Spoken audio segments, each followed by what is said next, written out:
about it inside. You're like, I don't want to go.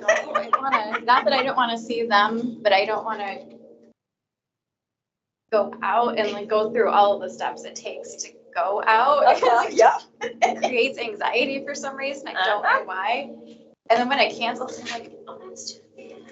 Yeah. Oh, yeah. Really, maybe another time. I was really looking forward to it. Yeah. You hang up. Woohoo! Exactly. Okay, it's 4:30. Okay. So are we live? Okay. I don't have law either, so. Oh, and Tamira's on the floor. She must be coming down the hall.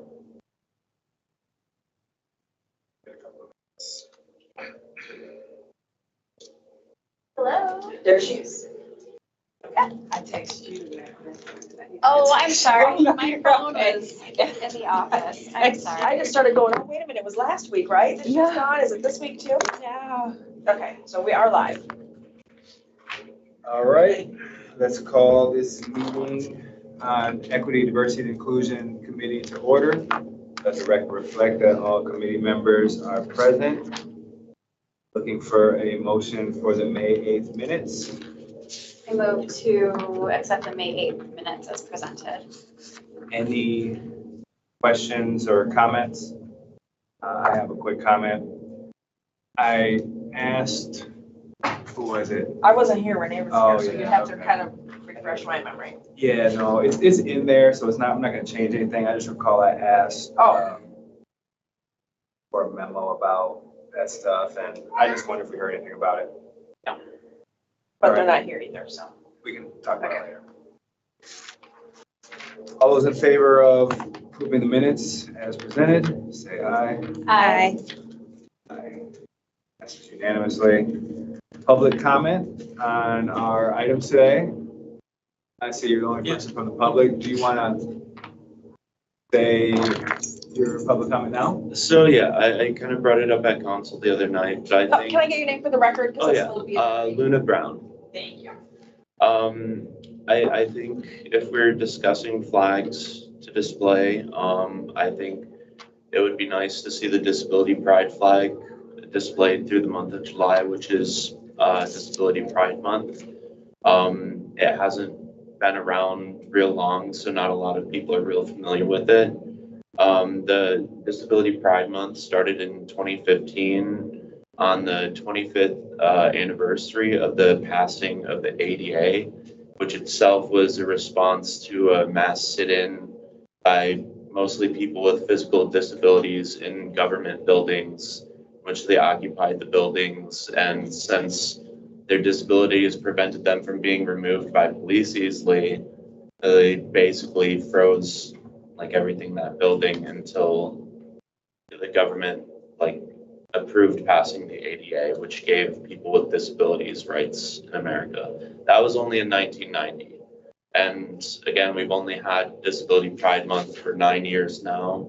The Disability Pride flag itself really only started appearing around 2019, and it's been through a couple revisions since its original incarnation to the form it is now. Yeah, it can be a little difficult locating them, but I ended up talking to Wayfaring booksellers about it a while back, and they now stock them in Rio Town. So, and if you really can't find one, I'll give you my own to use. But yeah. Thank you for that. And I know you showed me a picture earlier, and I haven't seen too many, but I appreciate that public comment. So let's take the agenda in order here. And discussion item B is city programs to consider. We've kind of had a few conversations where we had the Ingham County Felix Rodriguez. Felice. Did it again. See things. Felice Rodriguez. Yes. She came in and explained a lot of things that the county's doing. She left us a nice PowerPoint with various projects and descriptions and summaries, and kind of Sherry helped us break it down into various areas So we're kind of been thinking like, okay, we're using that for ideas as if our committee or our city could get involved, our city through the committee, and if there's anything that we want to try to take up or try to push through various channels. And I'll just open it up if there's any discussion now.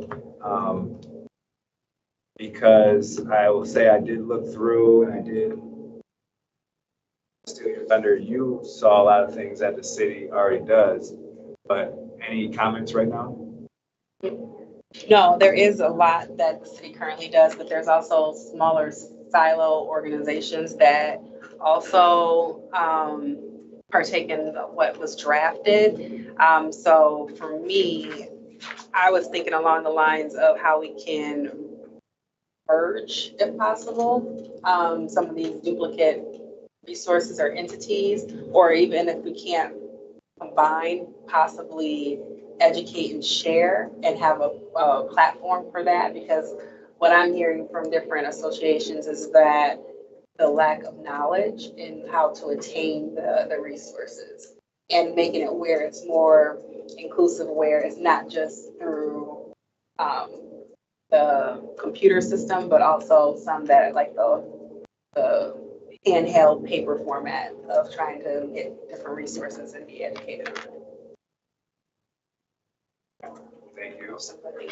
Yeah, I agree with that. I also think that, I mean, like you said, we have so many entities that are working maybe in silos on a lot of these different areas. We also have our city, City of Lansing groups that are working on them, in addition to, Ingham County and what they're working on countywide. So I think after a while, these conversations become a bit redundant to keep looking back at this list. And I do think it's a good idea to,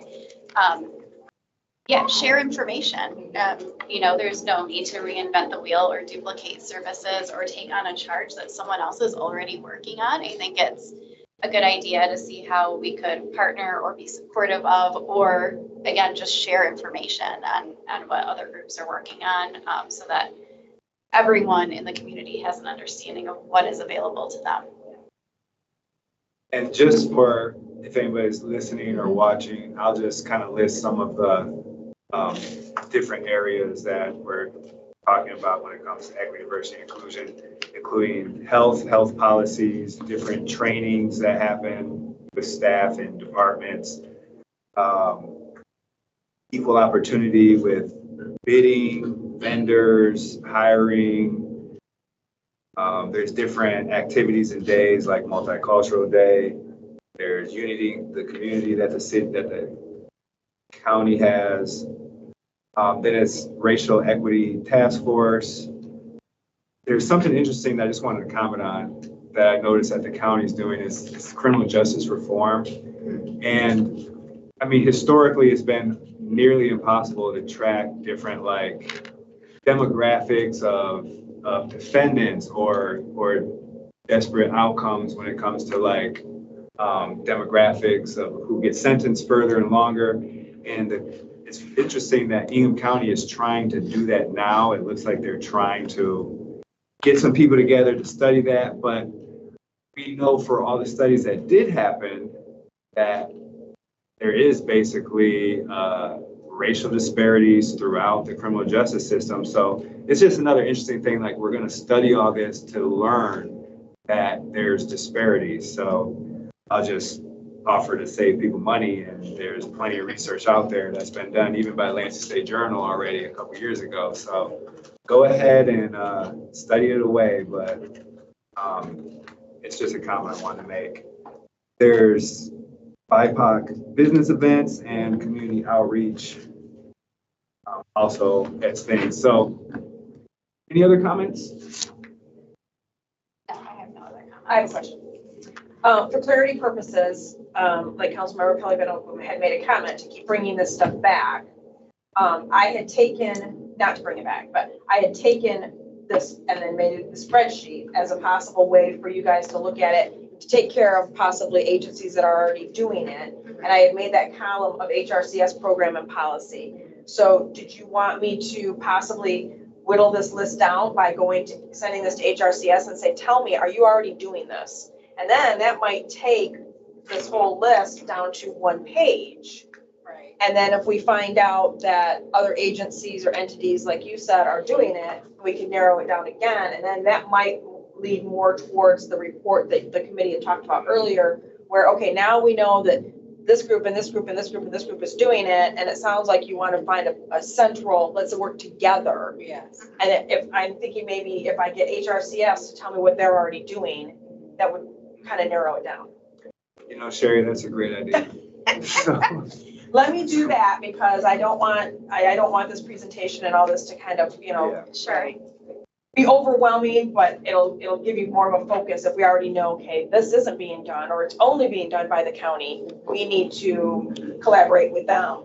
Yeah, and I Okay. also think it's important for us to understand and be sensitive to, I think it was Mr. Hobson who said at a previous meeting that maybe we're not doing all of the same things, but we are the city and they are the county. So, you know, just to be sensitive of that, they're two different, you know, types of government too. So, it may, you know, some of these things may be natural for Ingham County to pursue, not necessarily the city of Lansing. So also just understanding that, you know, as we go through this list, what would not be beneficial for the city to pursue, and you know, why it would be better for the county to take that charge on some of these things.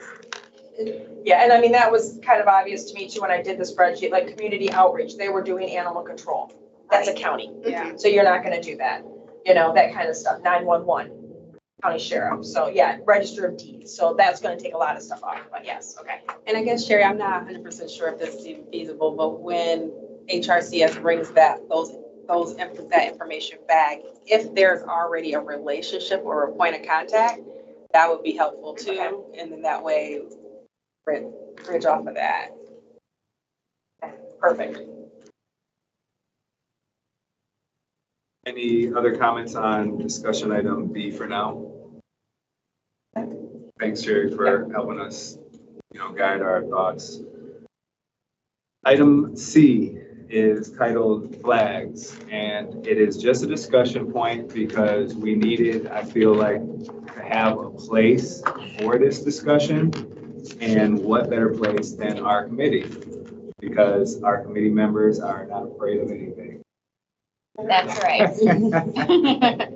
So just a little background, there's been at least 2 requests in the last month for basically a different type of flag. There was first the pride flag was requested and granted to fly during the month of June. And then last week, the Juneteenth flag was requested and permitted to fly for this month, for the month of June. And basically, there's some questions, what flag should or shouldn't be, who's gonna make that determination? Should we have anything? I mean, are we able to even, you know, have such a policy legally? So there was a lot of questions and it looked like people weren't really comfortable with the current procedure about who and what and where and when. So we're just gonna talk about it today. Before we kick off, which we probably should kick them off first. Yeah. I mean, it's like, have you just start. Right. But I guess my questions for Law would be the legality of being able to, I guess, deny a certain flag, and also about, I mean, I guess not for Law, but for our group, you know, there's different groups stand for different things. Like, to me, if you stand for any of the things that are on that totem pole in our city hall, like peace on earth, you know, equality and all those type of things, like things that are unanimously positive and inclusive. That's kind of a distinction I have in my head, but I don't want to go off what's in my head without hearing from the attorney and the committee and everybody else, and just for the discussion. So first, committee members, any thoughts, or would you rather hear from the city attorney first? Well, I actually leaned over and asked how many flags can be on the pole. That was the What- question I had. as I mean, well. because I think about when we lower our flags for our fallen soldiers or for several, honoring certain individuals, will that be impacted during whichever month? And so I inquired about that. I didn't know if there was any particulars, but that was one of the questions that I had raised when we first had the discussion. Because again, we want to have the awareness of all people. But I also want to make sure we're not, or is our flagpole going to be convoluted, which is several different series of flags, and is what that policy or what that threshold would look like. So that was just one of the questions that I had, to see if there is even an answer out there for that. Well, right, in terms of, well, let me back up.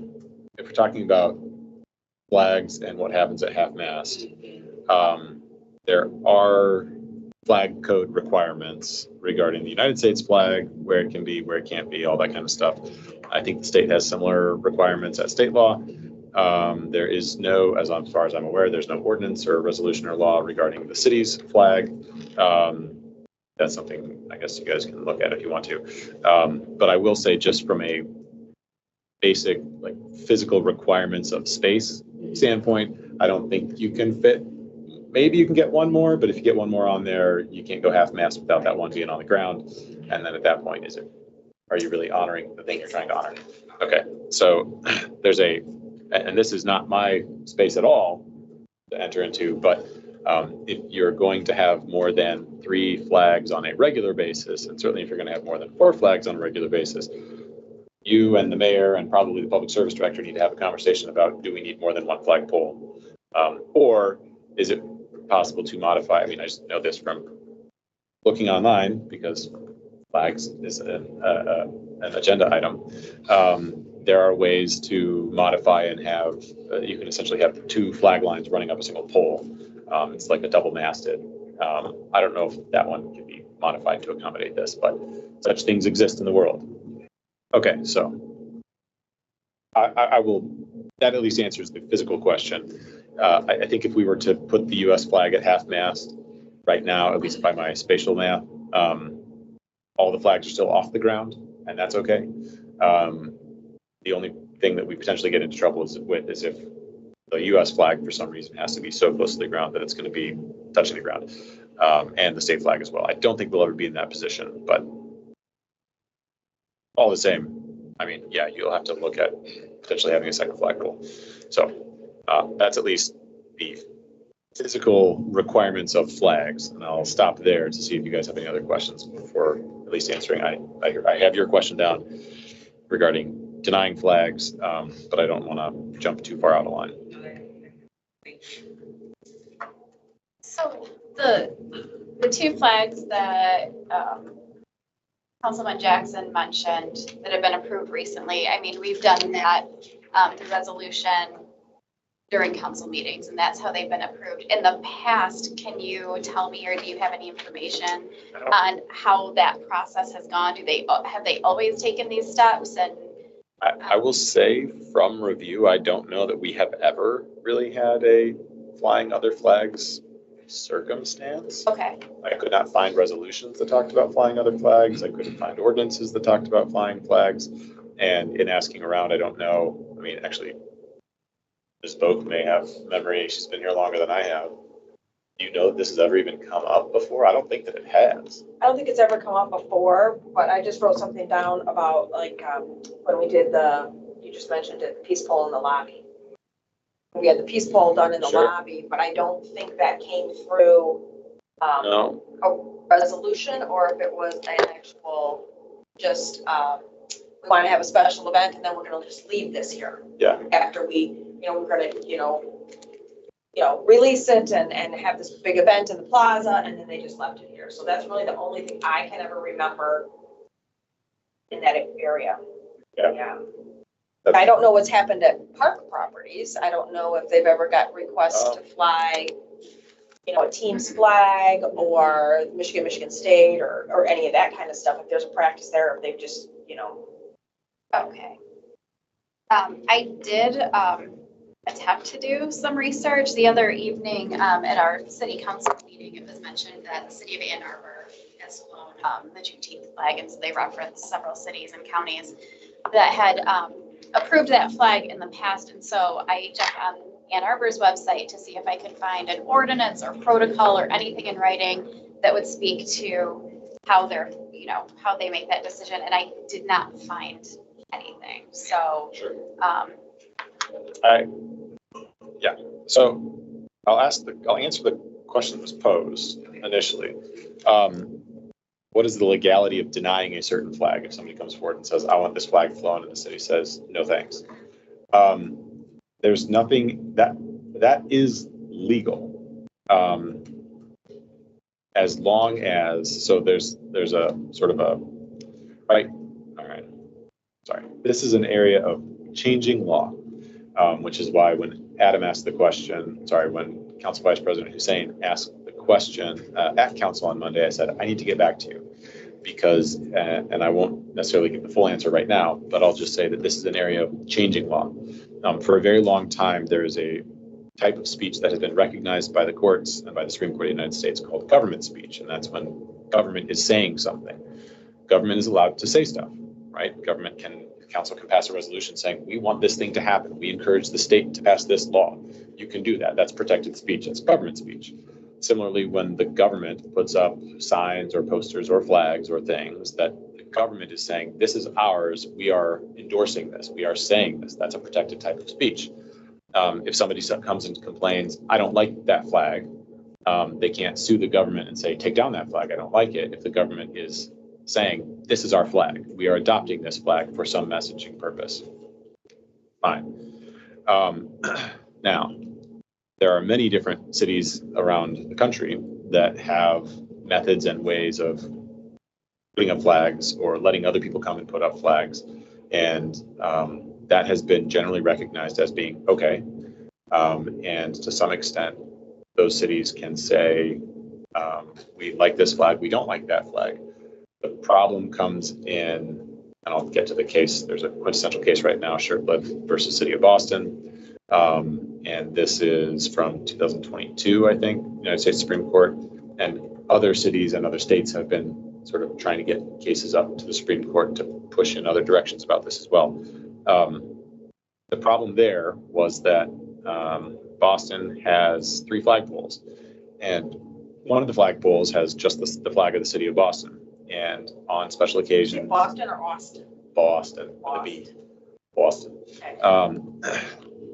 People could come and say, I want to have this event and I want to fly my flag on the Boston flagpole. And Boston says, okay. And for years, they had an application process and they would run up the flag of a corporation that's having a picnic. And they would run up the flag of a nonprofit that's doing whatever. And it became the circumstance that basically anybody that showed up and applied, Boston said, sure, no problem. Until someone came up, it was a Christian organization and they wanted to fly a flag and it contained the Christian cross. And Boston said, hold on, separation of church and state, no thank you. And then that guy sued and said, no, you've been putting everybody's flag up. And not just you've been putting up everybody's flag, but you've been letting anybody put up a flag if they're doing a thing. And then you're saying no to me. That's viewpoint discrimination. And essentially the Supreme Court said in this instance, yes, Boston, you can't say no to this one because you've said yes to everyone along the way. And critical to that one is that Boston was not exercising government speech when it was letting somebody else put their flagpole or put their flag on its flagpole. Now, and that's part of why the sort of two-step was done for the pride flag, and then that just happened on Monday for the Juneteenth flag. You're asking city attorney's perspective. I like that two-step because you have a resolution of council that says we council are adopting this position. We council are recommending to the mayor to put this flag on our flagpole. At the end of the day, under the current framework, the mayor is the manager of the real property. So, I mean, I guess you could say no, but I think mayor has signaled I think he said as much at the dais, that if council passes a resolution adopting that position and saying, please fly this flag, the mayor doesn't really have a reason to oppose that. But in that scenario, if council passes a resolution and then mayor, sort of accedes to the request, then you have, from my perspective, it's very clearly government speech, right? Because it's not, it may have started with somebody coming and saying, hey, could you please fly this flag? But then that person has gotten basically all of the elected officers for the city that represent the city from a policy standpoint. I appreciate the clerk is also an elected officer, but he's elected to do a specific thing. You have all the elected officers on the same page saying, here it is. And so then if somebody sues, so then if somebody comes up and council doesn't pass that resolution or doesn't even put forward a resolution. So let's take the far outside circumstance where like the Ku Klux Klan comes and says, I want my flag. Michigan has the city has sued the Ku Klux Klan previously. So just, we're all clear. That's a fun one for us to sort of trot out. So let's say they come forward and say, we want our flag. And council says, no, we're not even going to introduce that resolution. If they try to sue and say, that's viewpoint discrimination, you can say it's entitled viewpoint discrimination. We are the government and we don't agree with your viewpoint and we're not going to pass a resolution. And then let's say that in some twisted future world, the council does pass a resolution that says, dear mayor, we recommend that you do put this on a flagpole. And the mayor says, no, I'm not going to do that. I don't agree with your viewpoint. I'm a government actor. There may be a political fight between the council and the mayor at that point, but those are both totally valid exercises of government speech or government non-speech. So from my perspective, in either of those scenarios, if those entities sue us, we're in a really good place to say, no, that you don't have any standing. You all are the government. This is how we are speaking and not speaking, and we get to decide how we speak and not speak. So I have to say I like that framework from a legal defense perspective. That being said, I also heard the concerns of Council Vice President Hussein about, does council want to be put in the position of having to make that decision every single time? And I can tell you, I'm aware that the mayor heard that as well and said, okay, if council doesn't want to be involved in that, I'm speaking as the mayor now, mayor will come up with a set of criteria where he can look to see if something has been approved or represents some holiday or some event or some recognition, and then make a determination about flying the flag. And all this, again, there's a lot of ways the government can speak. We're just talking about flags right now. So that's kind of the state of play at the moment. And I'm sure that you may have more questions. I'm sure that you may have more thoughts. But I'll stop talking now because I've explained the law. I do have a quick, well, I won't say it's a quick question. Sure. So you were saying in one scenario, the mayor could come up with a set of criteria, but could we, as this committee, maybe work with your office to come up with a set of criteria so that as council members are approached in the future, or if this committee is approached in the future about how, what's the criteria? What are we looking at here? Does it hit all of these points? Is it, a form of hate where it's absolutely, so that we know how to respond and what we would look for in terms of saying, yes, I, as council member Peli Bonaglu, I'm willing to bring this forward to council, or your request does not fit this set of criteria. I'm sorry, I'm not able to bring that forward. Sure.